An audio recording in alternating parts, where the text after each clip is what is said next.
ಇನ್ನು ಬಿರು ಬೇಸಿಗೆಯಲ್ಲಿದ್ದಂತಹ ರಾಜ್ಯಕ್ಕೆ ವರುಣಾದೇವ ತಂಪೆರೆದಿದ್ದಾನೆ. ಬೆಂಗಳೂರಿನ ಹಲವೆಡೆ ಇವತ್ತು ಮಳೆರಾಯನ ಸಿಂಚನ ಆಗಿದೆ. ಬೆಂಗಳೂರಿನ ಮಳೆಗೆ ಚಿಣ್ಣರು ಸಂಭ್ರಮಿಸಿದ್ದಾರೆ.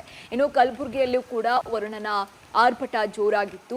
ಆಳಂದ ತಾಲೂಕಿನಲ್ಲಿ ಮಳೆಗೆ ರಸ್ತೆಗಳು ಜಲಾವೃತ ಆಗಿವೆ. ಚಾಲಕನ ನಿಯಂತ್ರಣ ತಪ್ಪಿ ಲಾರಿ ಪಲ್ಟಿ ಕೂಡ ಆಗಿದೆ. ದ್ವಿಚಕ್ರ ವಾಹನ ಕೊಚ್ಚಿ ಹೋಗಿದೆ. ಇನ್ನು ಸಿಡ್ಲಿಗೆ ಓರ್ವ ಚಾಲಕ ಬಾಲಿಕ ಪ್ರಾಣ ಬಿಟ್ಟಿದ್ದಾನೆ. ಇನ್ನು ಎಪಿಎಂಸಿಗೆ ಮಳೆ ನೀರು ನುಗ್ಗಿದಂತಹ ರೈತರು ಸಂಗ್ರಹಿಸಿದಂತಹ ಬೇಳೆಕಾಳುಗಳು ಕೂಡ ನೀರ್ಪಾಲಾಗಿದೆ. ಚಾಮರಾಜನಗರದಲ್ಲಿ ಮಳೆಗೆ ಮನೆಯ ಮೇಲ್ಚಾವಣಿ ಕೂಡ ಹಾರಿ ಹೋಗಿದೆ.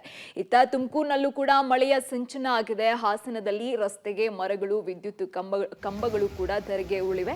ಇನ್ನು ಬೀದರ್ನಲ್ಲಿ ರಸ್ತೆಗಳೆಲ್ಲ ಕೆರೆಗಳಂತಾಗಿದೆ. ಇನ್ನು ಶಿವಮೊಗ್ಗದಲ್ಲೂ ಕೂಡ ಮಳೆ ಆಗಿತ್ತು. ಇನ್ನು ಶ್ವಾನ ಒಂದು ಆ ಮಳೆಯನ್ನ ಸಿಕ್ಕಾಪಟ್ಟೆ ಎಂಜಾಯ್ ಮಾಡಿತ್ತು. ಈಗ ಆ ವಿಡಿಯೋ ಈಗ ಸೋಷಿಯಲ್ ಮೀಡಿಯಾದಲ್ಲಿ ಸಿಕ್ಕಾಪಟ್ಟೆ ವೈರಲ್ ಆಗ್ತಾ ಇದೆ. ಇನ್ನು ಉಡುಪಿ, ಯಾದಗಿರಿ, ಗದಗ, ರಾಯಚೂರು, ಹುಬ್ಬಳ್ಳಿ, ದಕ್ಷಿಣ ಕನ್ನಡದಲ್ಲೂ ಕೂಡ ಮಳೆಯಾಗಿದೆ.